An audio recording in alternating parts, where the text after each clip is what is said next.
എല്ലാവർക്കും നമസ്കാരം. അച്ചടക്കത്തിൻ്റെ ശക്തി ജീവിതത്തിൻ്റെ ഭാഗധേയം നിർണയിക്കുന്നു. അച്ചടക്കവുമായി ബന്ധപ്പെട്ട് രണ്ട് തരം വേദനകൾ ഒരു മനുഷ്യന് ജീവിതത്തിൽ അനുഭവിക്കേണ്ടി വരുന്നുവെന്ന് ജിം റോൺ എഴുതുന്നു. അദ്ദേഹം പറയുന്നത് ഇങ്ങനെയാണ്: we must all suffer from one of two points, the pain of discipline or the pain of regret. അച്ചടക്കത്തിന് ചില വേദനകളുണ്ട്. ആ വേദന നമ്മളെ കൊണ്ടുവന്നെത്തിക്കുന്നത് ആനന്ദത്തിലേക്കാണ്. ഒരു സ്ത്രീ അനുഭവിക്കുന്ന പ്രസവ വേദന പോലെ ആ പ്രസവ വേദനയ്ക്കൊടുവിൽ കുഞ്ഞിൻ്റെ ശബ്ദവും മുഖവും അവളിൽ ആനന്ദമുളവാക്കും. എന്നാൽ ദ പെയിൻ ഓഫ് റിഗ്രറ്റ് അത് നിരാശയുടേതാണ്. അലസമായും അലക്ഷ്യമായും ജീവിച്ചിട്ട് പിന്നെ തിരിഞ്ഞിരുന്ന് ജീവിതത്തെയും തന്നെയും പഴിക്കുന്ന ദുരന്തകരമായ അനുഭവമാണ്. കഴിഞ്ഞകാല ജീവിതത്തിലേക്ക് തിരിഞ്ഞു നോക്കുമ്പോൾ നമ്മൾ അനുഭവിച്ച ഏതു തരം പെയിനാണെന്ന് ഒന്നോർത്ത് നോക്കിക്കേ. എന്നാൽ അതുകൊണ്ട് അവിടെ അവസാനിക്കുന്നില്ല.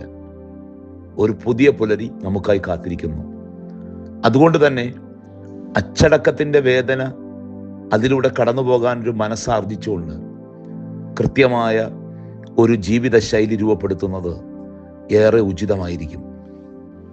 ഡിസിപ്ലിൻ നമ്മുടെ ഐഡന്റിറ്റിയെ കൂടുതൽ ശ്രേഷ്ഠമാക്കുന്നു.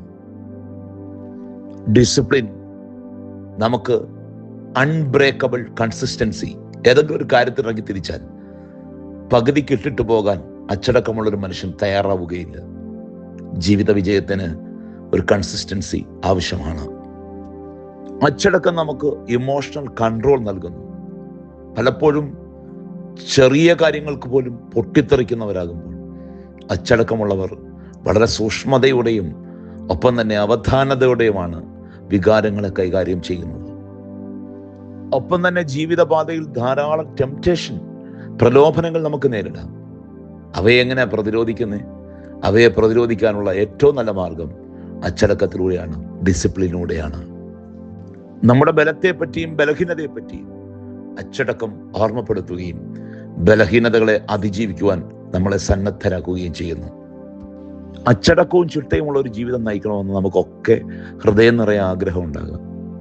പലപ്പോഴും അലസതയാണ് നമ്മളെ അതിൽ നിന്ന് പിന്നോട്ടടിക്കുന്നത്. നാളത്തേക്കെന്ന് പറഞ്ഞ് മാറ്റിവെച്ചേക്കല്ലേ. ഈ നിമിഷത്തെ അതിൻ്റെ സൗന്ദര്യത്തോടു കൂടി ആസ്വദിച്ച് അച്ചടക്കത്തോടെ ജീവിക്കാനുള്ള തീരുമാനം ഉൾക്കൊണ്ട് അതിനായി പരിശ്രമിക്കാം.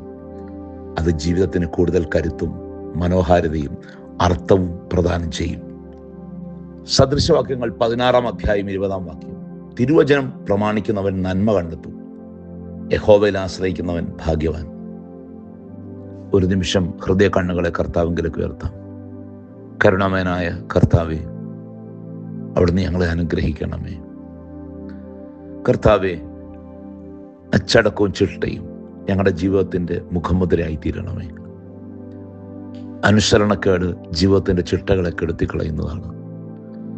ധൂർത്തപുത്രൻ തൻ്റെ പിതാവിൽ നിന്ന് അകലും തോറും അവന് ജീവിതത്തിൽ നഷ്ടമായത് അവൻ്റെ അച്ചടക്കവും ചിട്ടയുമാണ്.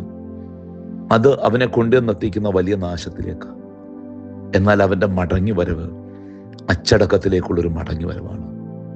ജീവിതത്തിൻ്റെ വഴികളിൽ നിയതമായ ചട്ടങ്ങളെയും ദൈവ കൽപ്പനകളെയും അനുസരിക്കുവാനും അതിനനുസരിച്ച് ജീവിക്കുവാനും ഞങ്ങളെ ഒരുക്കണമേ. ഞങ്ങളുടെ കുറവുകൾ പോക്കണമേ.